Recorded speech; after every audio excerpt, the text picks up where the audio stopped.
Welcome everyone. आज हम लोग इस वीडियो में इस लेक्चर में बात करेंगे ट्रेड टाइमिंग को लेकर के। एक मेल है हमारे एक स्टूडेंट का, उनको ये जो क्वेश्चन है, आप नाम मैंने हाइड कर दिया है और इस क्वेश्चन पर ध्यान देखिए। अब आप जब ट्रेडिंग सीख लेते हैं उसके बाद एक प्रॉब्लम आती है कि या तो आप एक कंफर्मेशन के लिए वेट करते हैं तो होता क्या है कि ट्रेड मिस हो जाते हैं, या फिर आप पहले लेते हैं तो स्टॉप लॉसेस हिट होने के चांसेस होते हैं। उनके ये सारे जो ट्रेड्स थे मैंने चेक किए। अब इस चीज़ को मैं आपको समझाता हूँ कि इस तरह की चीज़ें क्यों होती हैं, किस तरह से काम करती हैं। देखिए, ट्रेड टाइमिंग के लिए आपको क्या देखना होता है। देखिए, सबसे पहले तो आपने इस बात को समझना है कि अगर आप मार्केट में काम कर रहे हो तो आप ये प्राइसेस की जो मूवमेंट से जो आप कंसर्न्ड हो ना, कि ठीक है यहाँ पर एक रेजिस्टेंस है, इस लेवल पर मैंने यहाँ से सेलिंग कर ली, ठीक है। आपके स्टॉप लॉसेस यहाँ है, आपने सब कुछ देखा, आपने रिट्रेसमेंट देखा, मोमेंटम देखा, फेक ब्रेकआउट्स देखा, बिल्डअप देखा, ब्रेकडाउन, आप यहाँ पर एंट्री ले रहे हो। मार्केट क्या करता है कि एक बार फिर से इस तरह से मूवमेंट देके वापस उसके बाद सेलिंग आती है। आपने देखा होगा कि मोस्टली इस तरह की चीज़ें होती हैं। इसके पीछे रीज़न भी है। अब आप देखिए कि आपका माइंड में एज ए ट्रेडर ये क्वेश्चन है कि मैंने ट्रेडिंग सीखी है, हर चीज़ मैं कर रहा हूँ, यहाँ पर मोर देन 100% देख रहा हूँ, मैं फेक ब्रेकआउट्स देख रहा हूँ, मोमेंटम स्टडी कर रहा हूँ, उसके बाद भी ये थोड़ी सी मूवमेंट करके उसके बाद मार्केट क्यों नीचे आता है, ठीक है। तो इसके पीछे आपको रीज़न ये मार्केट के किस तरह से काम करता है उसको समझना है। मार्केट किस तरह से काम करता है, देखिए ये सेम उसी तरह का बिजनेस है जो आप डेली लाइफ में करते हैं, ठीक है। अगर आप इस मूवमेंट को आप इस प्राइसेस को दे दो, यहाँ इसकी जो प्राइस है वो 100 रुपीज़ है, ठीक है। यहाँ पर 110 है और यहाँ पर 120 है, राइट। यहाँ पर आप देखो ये 90 है और ये 80 है। अब अगर मुझे सेल करना है, ठीक है, सेल करना है तो मुझे दिख रहा है कि 110 से बार बार रिजेक्शन, मतलब यहाँ पर क्या है ना, सप्लाई बहुत ज़्यादा है। अब अगर कोई खरीदना चाह रहा है 120 पे, तो मैं यहाँ से क्यों ना सेल करूँ। आप समझ रहे हैं, जैसे आप इसे इस चार्ट को आप भूल जाओ, आपको ये समझो कि ये मेरा कोई एक प्रोडक्ट है, एक सिंपल बिजनेस। अगर कोई मार्केट में एक हायर प्राइस पे आपको कोई सामान को सेल करना है, आप 90 पर सेल कर रहे हो, 100 पे कर रहे हो, 110 पे कर रहे हो, 120 पे आपने कर दिया तो क्या गलती की क्या आपने? आंसर है नहीं। आपके जो स्टॉप लॉसेस होते हैं, जहां कहीं भी स्टॉप लॉसेस हो, आप जहां भी जो भी ऑब्वियस स्टॉप लॉसेस होंगे ना, वो हमेशा हिट होंगे, ठीक है। तो इस चीज का आंसर कैसे निकालें। देखिए, कहीं ना कहीं इंटरप्रिटेशन, या तो आपका कोरिलेशन में प्रॉब्लम है, नहीं तो आपको जो स्ट्रक्चर्स हैं समझने में उसमें दिक्कत है, ठीक है। कहीं ना कहीं आप हेल्थ को नहीं देख रहे हैं, तो ही ये सारे प्रॉब्लम्स आते हैं। और सबसे बड़ी बात मैं आपको बताता हूँ कि देखिए, कभी भी जो प्राइस की जो मूवमेंट होती है वो हमेशा दो ही चीज़ें पर डिपेंडेंट होती है। एक, कोई ना कोई लेवल होगा वहाँ पर, ठीक है। आप उसे आइडेंटिफाई कर पाएँ या नहीं कर पाएँ, कोई ना, ये डिमांड ज़ोन हो या सप्लाई ज़ोन हो या फिर ब्रीचेज़ हो, एरियाज़ हो, कोई ना कोई एक लेवल होगा जहाँ से रिएक्ट करेगा। दूसरा एक है कि उसका मोमेंटम फेड हो रहा होगा, ठीक है। कहीं कोई लेवल नहीं है, एडवांस सेलिंग आ रही है, तो इसका मतलब क्या है कि अगर सेलिंग के मार्केट में हो आप, सेलर कमज़ोर हो रहे हैं तो बायर्स आ जाएँगे। बायर के मार्केट में हैं आप, अगर बायर्स कमज़ोर हो रहे हैं तो सेलिंग आ सकती है। दो हमेशा जो रिएक्शंस होते हैं लेवल पर ही होते हैं। ज़्यादातर जो ट्रेडर्स गलती क्या करते हैं, अगर जब कहीं आके मार्केट सपोर्ट लेने लगता है, तो उसके बाद ही ये कंटिन्यूएशन ढूँढते हैं। जबकि मूवमेंट यहाँ हो चुकी है, यहाँ से मार्केट अपोज़िट में भी बहुत अच्छा मूव कर सकता है। ठीक है?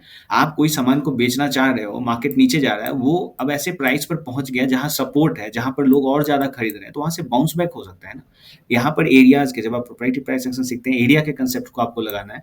आप किस एरिया में, बायर्स एरिया में हो या सेलर्स एरिया में, उससे क्लैरिटी होगी। जब भी अगर ऊपर रेजिस्टेंस है, नीचे सपोर्ट है, तो कभी भी सपोर्ट से सेल नहीं करना है आपको। सेल हमेशा रेजिस्टेंस के पास से करना है। अगर बाइंग करनी है एरिया या फिर टेरिटरी आपकी बाइंग की है, तो सपोर्ट से आपको बाइंग करनी है, तो ही आपके ट्रेड्स परफॉर्म करेंगे। ठीक है? और एक सबसे इंपॉर्टेंट बात मैं आपको बताता हूँ। देखिए, जब तक आपको एक इल्यूजन ना हो जाए, मेजॉरिटी ऑफ ट्रेडर को जब तक ये इल्यूजन ना हो जाए कि ट्रेडर जो है सो अपोजिट प्लेयर का हो चुका है, मतलब जो डोमिनेंट जो प्लेयर है, जैसे कि अगर आप सेलर्स एरिया में हो तो वहां पर क्या है कि बायर्स एग्रेसिव हो जाने चाहिए।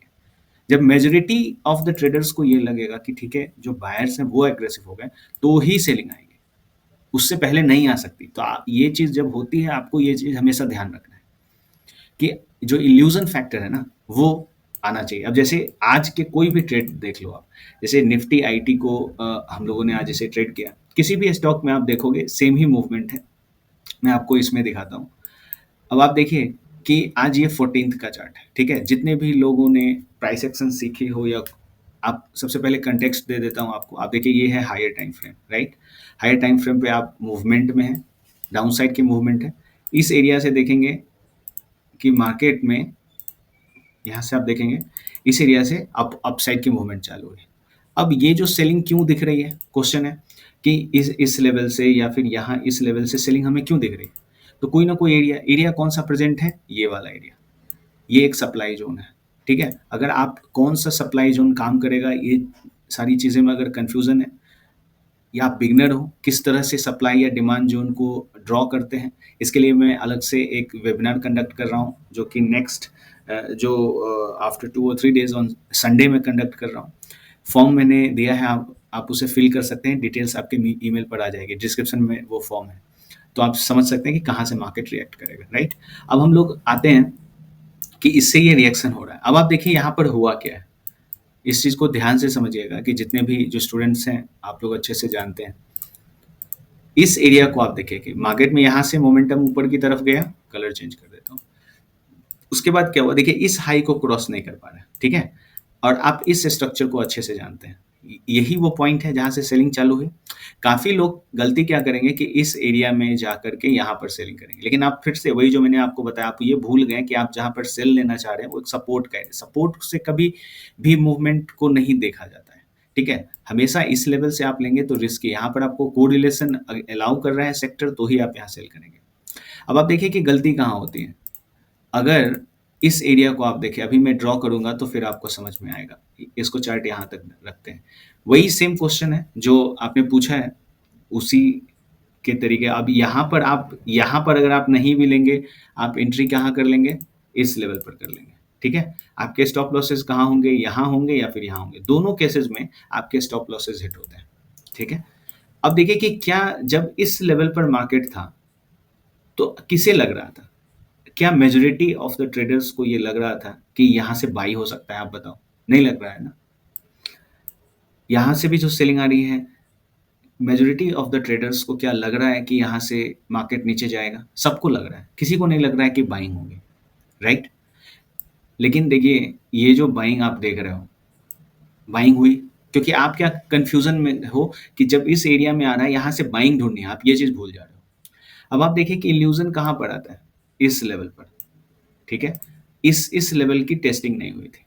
यहाँ पर आकर के जितने भी ट्रेडर्स हैं पूरे वर्ल्ड के, टेक्निकल एनालिसिस और हर कोई यहाँ पर ये समझ बैठा कि ठीक है, अब ये जो है एक फाइनल मूव अप मूवमेंट है। जितनी बार भी मार्केट नीचे आएगा वो यहाँ से हर एक लेवल पर, जो कुछ लोग इस एरिया को डिमांड जोन समझ के बाई करना चाहेंगे, कुछ लोग यहाँ पर सपोर्ट लेके बाई करना चाहेंगे, कुछ लोग यहाँ पर बाई करना चाहेंगे। आप देखिए कि हो क्या रहा है। और उसी लेवल से आप, अब मैं इस लाइन को थोड़ा आगे ड्रॉ करता हूँ। अब आप देखिए कि ये फेक ब्रेकआउट है या नहीं है। जहाँ पर सारा वर्ल्ड बाई करने के लिए लगा हो, आप वहाँ पर इस लेवल पर सेल कर सकते हैं। आपके जो स्टॉप लॉसेस हैं, यहाँ टारगेट लोअर लेवल, ठीक है? ये जो पॉइंट है आपका फिलहाल, ये आपका जो स्टॉप लॉसेस हैं वो आपके टारगेट्स होंगे, ठीक है? यहाँ तो आप देखिए कि इस तरह से ट्रेड्स को, तो हमेशा क्या है आपको ध्यान रखना है कि ट्रेड्स वही परफॉर्म करने वाले हैं, ट्रेड्स वही परफॉर्म करने वाले हैं जहां पर मेजॉरिटी ऑफ द ट्रेडर्स को ये इल्यूजन हो कि मार्केट जो है, अगर आप सेल कर रहे हो तो मार्केट बायर्स का हो चुका है, अगर आप बाई कर रहे हो तो मार्केट सेलर्स का हो चुका है, ठीक है? जैसे इस एरिया पर फोकस करेंगे यहाँ पर, तो हर एक जो सेलर है उसको ये लग रहा है कि ठीक है, सेलिंग का ही मार्केट है, ये एरिया ब्रेक हो जाएगा, उस लेवल से बाइंग चालू होती है। जहां पर आपको ये लग जाए कि जहां कि इस लेवल पर सिर्फ बाइंग होने वाली है, ठीक है, मार्केट पूरा बायर्स का हो चुका है, उसी लेवल से सेलिंग चालू होगी, ठीक है? और बाकी अ, आप अगर इस लेवल पर या यहाँ यहाँ एंट्री लेते हो तो आपको मैंने बताया कि आप जब सपोर्ट के पास हो तो इस तरह की चीज़ें ना करें। प्लस कोरिलेशन को परफेक्ट रखें, कोरिलेशन परफेक्ट रखेंगे हर एक स्टॉक में, जहाँ कहीं भी सेलिंग होगी। आप टाइम देख लीजिए 11:45, आप देखिए यहाँ पर 11:45 कि कैंडल कहाँ यहाँ से चालू हुई है 11:45, ये मूवमेंट टेक महिंद्रा, आप देखिए इसमें भी वही same scenario movement, LTI माइंट्री movement, Infosys upside move करने के बाद भी इस एरिया से थोड़ी बहुत, वैसे तो इसने हाई एक ये अब कॉन्ट्रेरी था, अपोजिट था। और टीसीएस में देखिए यहाँ भी आप देखेंगे in spite of this aggressive move इसमें भी यहाँ पर एंट्री और ये पूरा आपको राइड करने को मिलेगा। ठीक है, तो इसलिए क्या है ना कि हमेशा कोरिलेशन पार्ट को हमेशा अगर देखिए अगर आप कोरिलेशन में सही होते हैं ना, तो आप आपके जो ये जो है ना कि थोड़ा बहुत जो एरर है, अगर आपका कोरिलेशन परफेक्ट है तो फिर आप इस तरह के प्रॉब्लम्स में नहीं आएंगे। ठीक है, तो फिर से एक चीज़ कि जो लोग डिमांड एंड सप्लाई के कंसेप्ट को अच्छे से मास्टर करना चाहते हैं तो वेबिनार कंडक्ट कर रहा हूँ संडे को, आप ज्वाइन कर सकते हैं, डिस्क्रिप्शन में डिटेल्स है। और बाकी जिन लोगों को ये प्रोप्राइटरी प्राइस सीखनी है आप उसके लिए भी ईमेल कर सकते हैं, या फिर जो डिस्क्रिप्शन में लिंक है फॉर्म है उसे फिल कर सकते हैं, सारी डिटेल्स आपको मेल पर मिल जाएंगे। Thanks for watching.